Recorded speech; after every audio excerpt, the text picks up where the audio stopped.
Our breaking coverage continues of this New York jury finding Donald Trump liable for sexually abusing E. Jean Carroll and lying about it. We began our broadcast tonight with that news, as well as the other breaking story about George Santos being indicted. It is one of those news nights. So we were discussing just a moment ago with our guest the judgment against Trump, the potential wider impact. Now I want to turn to a different and key legal reason that Carroll won this case and won over the jury. And that is the additional witnesses who backed up Carroll's account, her credibility, and the wider alleged pattern by Trump. Carroll took the stand testifying about the attack, and her legal team presented 10 witnesses in addition to her. Most spoke to the facts and Carroll's credibility. 2 were accusers outlining their own stories under oath. Now, when we talk about or you hear about structural parts of the legal system, that's where this kind of evidence can come up. You know, a judge can open the door to more accounts of, for example, other accusers, or in this case, other women, or narrow it to prevent the jury from hearing from other accusers.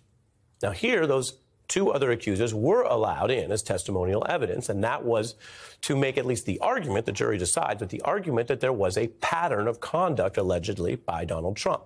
Accuser Jessica Leeds testifying about what sounded like a similar, near public, sort of sudden alleged assault by Trump. This on a plane in the 1970s, and she recounted him putting his hand up her shirt. Trump's rebuttal about who was his, quote, type, an infamous comment that made the rounds, was about her, about Miss Leeds. Again, someone that you might not have even heard from, or the jury might not have heard from, had she not been allowed to provide this pattern testimony. The Trump statement was one that may not have gone over well with this jury. She would not be my first choice, that I can tell you. Man, you don't know. That would not be my first choice. When you said in that video that Ms. Leeds would not be your first choice, you were referring to her physical looks, correct? Just the overall. I look at her, I see her, I hear what she says, whatever. You wouldn't be a choice of mine either, to be honest with you. I hope you're not insulted. I would not, under any circumstances, have any interest in you. I'm honest when I say it. So this jury, which ruled against Trump, assessed that. The other accuser that was also allowed to testify was People magazine writer Natasha Stoyanov, detailing an alleged assault at Mar-a-Lago. And both women, we should know, had been publicly silent about this until that Access Hollywood tape came out. Another witness, also hailing from journalism, is former editor-in-chief of Elle magazine, Robbie Myers. You could see arriving at the court there. And she took the stand not as an accuser, but to provide her knowledge of Carroll's work, testifying that she was important to the Elle brand because of her column, Myers publicly describing her as an American original and to many an icon in public, Carroll's attorneys arguing that she lost that column partly because of Trump's defamatory attacks. The jury ultimately heard from many more witnesses for Carroll than for Trump, most of whom were basically backing up the general story and facts, plus the 2 with their own allegations against Trump. Now, in a civil case about what is an old alleged incident, there was no physical evidence, no DNA, no security camera footage. This case boiled down to testimony. And tonight it is clear the jury found Carroll's witnesses to provide credible testimony. We now turn to our exclusive. Journalist Robbie Myers, also a witness in this case, joins us now. Thank you for being here on a newsworthy night. Well, it is a newsworthy night, and I think it's a pretty happy night for a lot of people. People are pretty excited.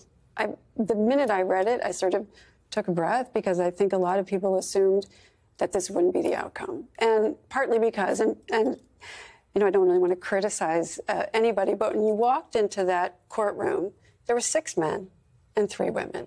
And I think a lot of women were sort of afraid that maybe the men wouldn't believe E. Jean and some of the things that had happened to her. It was very dramatic. I have to say, I think it was a good day for men because all of them and the 3 women stood up for E. Jean and believed what it was that she had to say. When you were testifying, what did you glean from the jury? What did it feel like in the room? Well, honestly, I mean, I was the last person to testify. I think that they'd had a long 2 weeks, and I think that they heard a lot of really upsetting things. We know that there was sort of his lawyers kind of went after E. Jean and the other witnesses in a way that they didn't come after me. And I think, you know, they were tired, really, but they were alert, they were paying attention, and I just think it's a huge relief, and it was a really good outcome. Yeah. You see some of the individuals there. I mentioned your background in journalism. I mentioned a people writer. There's no hierarchy or organizational system of who may be truthful or untruthful. Our system has a jury assessing that. But I think it's fair to say, tell me if you disagree, that people who have to write and tell the truth for a living, who go down to work on a story, have a lot less reason. It's hard to get your head around a theory of the case where the writer for the magazine, for example, goes down to write the story and then fabricates something and then hides it and then brings it back later. In other words, while I mentioned due process, and we take that seriously, I mentioned that earlier tonight, the sort of Trump Tacopina argument had to be that Carroll and these other witnesses were all on this weird long-term fabrication journey. The jury did not buy that. As someone who was inside the room, was that clear to you? Was that obvious? Was that definitely not going to work, that attack? Well, it wasn't going to work because it wasn't true, right? And my role really was to talk about the long relationship I had with E. Jean when we worked together. And I knew her as a professional. I think what a lot of people don't know, and part of my job was to talk about her long history as a reporter and as a journalist. I think people sort of thought, you know, she writes, you know, she does this kind of advice column for women, you know, as if that's worth being dismissed.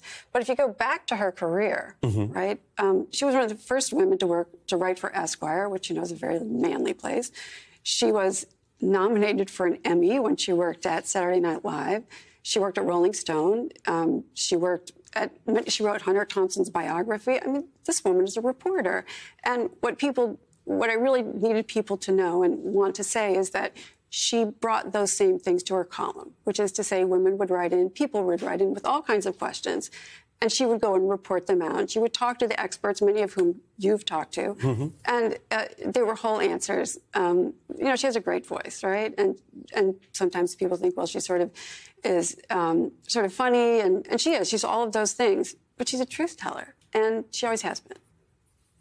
You think about, and this comes up a lot, sort of what we're talking about tonight, the overlap between journalism when it's done right, which is you talk to everybody, you gather the facts first, you try to fact check first, then you put it out there, and the legal process, right, which is a different model. It tests it with this sort of adversarial fight. And the civil process is what's more likely than not, and the criminal's a much higher bar, right? I'm curious what you think about this overlap here, because I mentioned the witnesses, and I'm going to make a very broad analogy, but I'm curious for you to weigh in on it, given your experience and you testifying. In the old days, the way these cases worked, and we've put a spotlight on that, judges, who were overwhelmingly male, were very loath to bring in these outside accounts, these pattern witnesses, right? Which I think, to make a rough analogy, would be like if you were reporting a story for your magazine, but there was a limit, you couldn't actually talk to extra people who had facts. Not extra random people. You still have to fact check it. But the idea that you limit it that way, right? And I want to be clear, there are some reasons why you don't just bring in everybody into every trial. But we've clearly seen that as these movements have gained influence, judges are willing to let in more of these accounts. And it seems to be changing how these cases are resolved. Well, that's very good news. I mean, I think you're the attorney. You know more about that. But you're the witness. I do. Well, and I was the witness, and you know, I can't really comment on whether or not most judges are sort of more open to these kinds of things. But I will say that you know, it was nice to be at a magazine in the modern era because we could do whatever we needed to do to tell a story properly. Right. And well, I'll ask it different. Would this case be different? This is what they call a leading question, but we know each other. Would this case be different if a judge did not allow these other women to testify about their allegations that Donald Trump did something similar to them? Well, I would say absolutely it would have had a different outcome. But, you know, it never even occurred to me that a judge wouldn't let this many people. Well, again, we're going into depth, but I think it matters on a night like tonight. In Cosby 1, they didn't allow the outside pattern testimony, and he got off. And then in Cosby 2, they did, And the jury only knows what it's told. That's how this is supposed to work. And the jury said, well, wait a minute. If it's not just about her, it's all these other things. And it changed it. Now, we talked about in a prior segment, he later got off on a different technicality, but that's not even about the jury.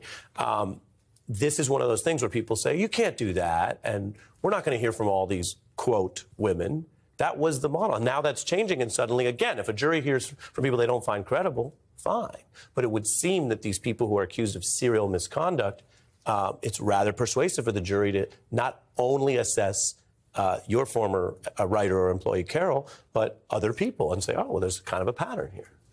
Well, and there is kind of a pattern here. And I do think, as you brought up earlier, Ari, that I think that those two other cases in some ways opened the door a little bit.